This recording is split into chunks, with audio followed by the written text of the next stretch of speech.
وعلی آل سیدنا محمد مبارک وسلم تسلیما۔ حضرات، آج کی ہماری اپنی مجلس جو ہے یہ ایک پیغام کی مجلس ہے کہ ہمارا پیغام امت مسلمہ کی حیثیت سے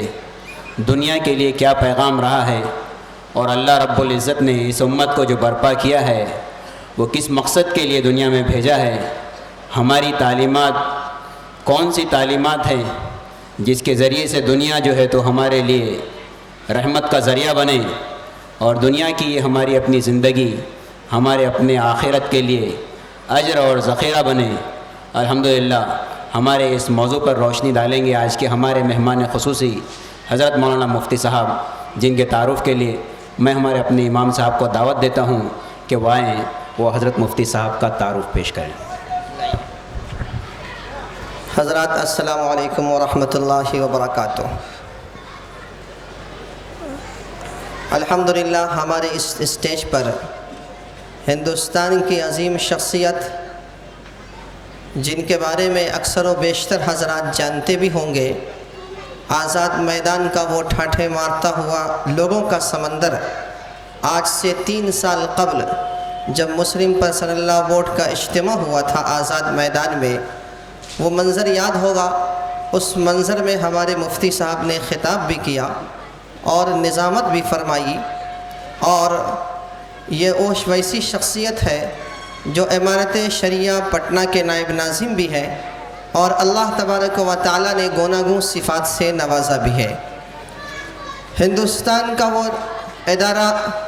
جو آپ بخوبی جانتے ہیں، آل انڈیا مسلم پرسنل لا بورڈ، جس نے آج ایک تحریک چلائی ہے کہ ہندوستان کے آج اس پرخطر ماحول میں کس طریقے سے دین اور دستور بچاؤ تحریک چلایا جائے، اور ہندوستان کے تمام طبقات فکر کے افراد کو ایک پلیٹ فارم پہ لا کر جمع کیا جائے۔ یہ حضرات اس تحریک کے اندر بھی سرگرم عمل انجام دے رہے ہیں۔ حضرت مفتی صاحب کو بڑی کاوشوں اور کوششوں کے ذریعے سے ہم نے یہاں دعوت دی ہے، آپ تشریف بھی لائے ہیں، اور چند لمحے کے بعد آپ حضرات سے خطاب فرمائیں گے۔ اللہ تبارک و تعالیٰ نے حضرت مفتی صاحب کو طلاقت لسانی بھی عطا فرمائی ہے، اور کس طریقے سے مجمع کو خطاب کیا جائے، اور نبی کریم صلی اللہ علیہ وسلم کی دعوت، آپ صلی اللہ علیہ وسلم کا اسلوب، اور نبی کریم صلی اللہ علیہ وسلم کی طرز زندگی کو کس طریقے سے لوگوں تک پہنچایا جائے، تاکہ یہ امت جو آج مختلف فتنوں کا شکار ہے، اس فتنے میں اگر امت کسی راہ عمل کو اختیار کر کے بچ سکتی ہے تو وہ صرف نبی کریم صلی اللہ علیہ وسلم کا طریقہ ہے، آپ صلی اللہ علیہ وسلم کی سیرت ہے، نبی کریم صلی اللہ علیہ وسلم کی زندگی ہے۔ لہذا ہم مفتی صاحب کو دعوت سخن دیتے ہیں اور بصد ادب و احترام بلاتے ہیں کہ نبی کریم صلی اللہ علیہ وسلم کی وہ دعوت جس سے ہم اپنے لیے راستہ انتخاب کر سکیں اور اپنے طریقے کو ہم اختیار کر سکیں، اور ہم وحدت امت کا ثبوت دے سکیں، نبی کریم صلی اللہ علیہ وسلم کے طرز پر اپنی زندگی گزارنے کی ہم کوشش بھی کریں۔ ہم حضرت مفتی صاحب کو دعوت دیتے ہیں، تشریف لائیں اور ہم تمام حضرات سے خطاب فرمائیں۔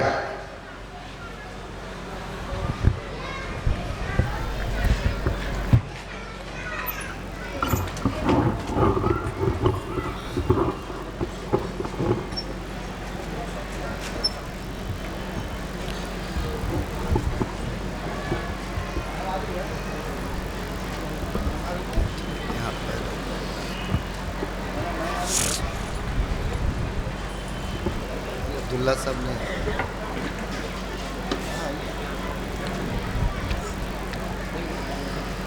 الحمدللہ رب العالمین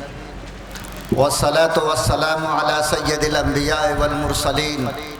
وعلی آلہ واصحابہ اجمعین، اما بعد۔ قال اللہ تعالی فی کتابہ العظیم، اعوذ باللہ من الشیطان الرجیم، بسم اللہ الرحمن الرحیم، ان لکم فی رسول اللہ اسوۃ حسنہ، وقال تبارک وتعالی ان اريد الا الاصلاح ما استطعت وما توفیقی الا باللہ۔ معزز علماء کرام، دینی بھائیوں اور بزرگوں، نوجوان ساتھیوں، عزیز بچوں اور پردے میں بیٹھی ہماری پیاری ماں اور بہنوں، آج کا یہ اجلاس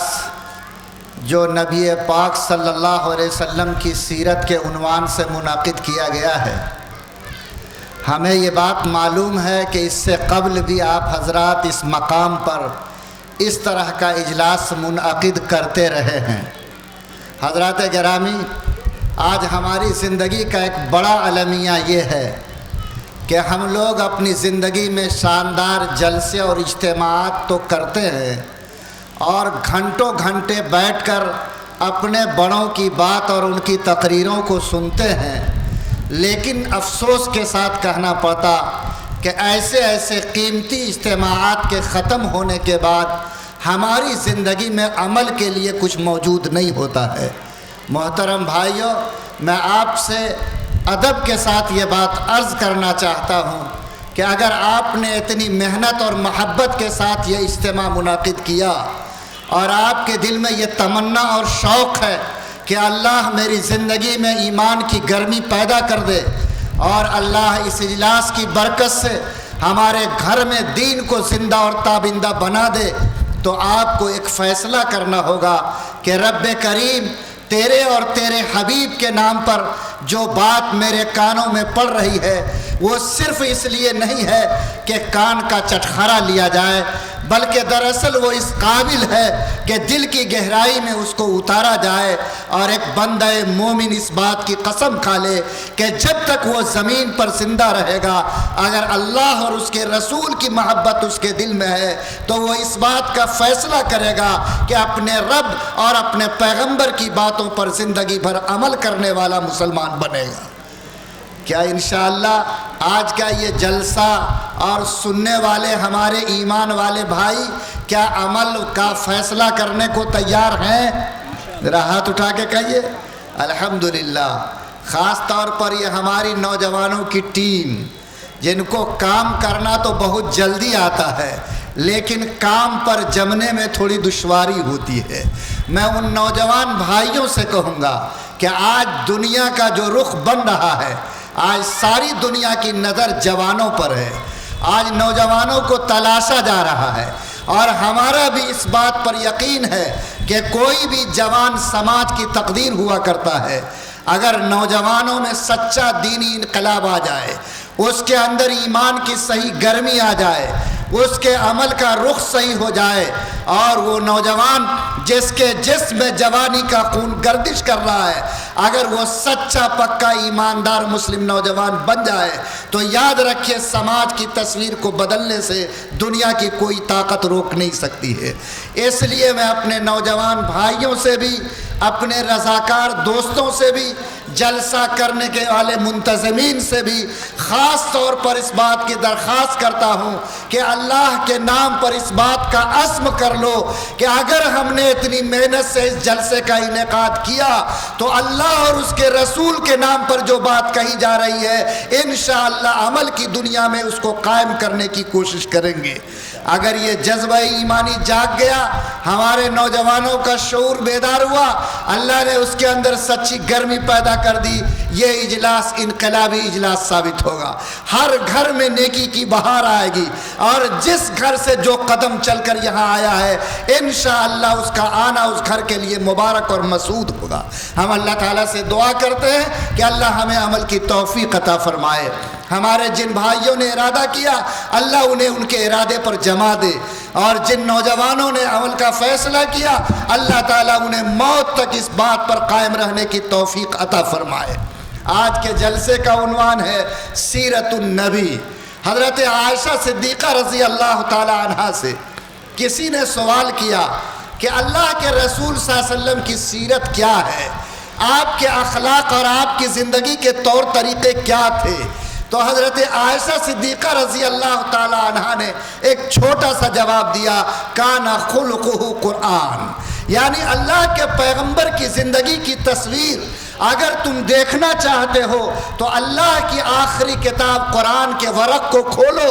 اور ایک طرف الحمدللہ سے شروع کر کے والناس تک پہنچ جاؤ. ایک ایک جملہ اور ایک ایک آیت جناب محمد الرسول اللہ کی زندگی کی تصویر تم کو پیش کرے گی. لوگوں، یہ حضرت عائشہ رضی اللہ تعالیٰ عنہ کا جواب اس بات کی طرف رہنمائی کرتا ہے کہ اللہ کے پیغمبر صلی اللہ علیہ وسلم پردہ فرما گئے. آپ میرے سامنے موجود نہیں ہیں، لیکن یہ اللہ کی آخری کتاب جو پوری قوت اور طاقت کے ساتھ اور پوری صحت اور سلامتی کے ساتھ آج میرے درمیان موجود ہے، یہ دراصل جناب محمد الرسول اللہ کی زندگی کی تصویر ہے.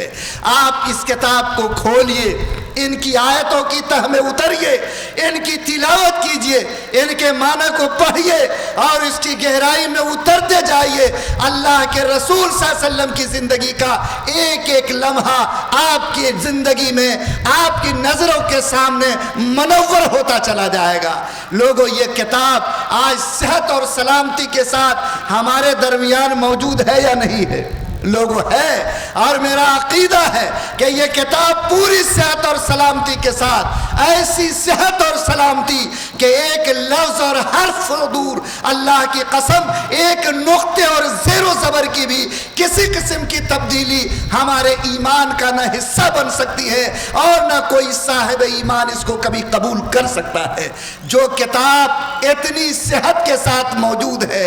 آج ایمان والے کو اپنے نبی کی زندگی کی تصویر دیکھنے کے لیے دنیا کے کسی مکتبے میں جانے کی ضرورت نہیں، بلکہ اس کتاب کو اگر وہ کھول لے تو اللہ کے پیغمبر کی پوری زندگی اس کے نگاہوں کے سامنے روشن ہو جائے گی. یہ اللہ کی کتاب ہم نے پڑھی اور قرآن پاک کو ہم نے جانا،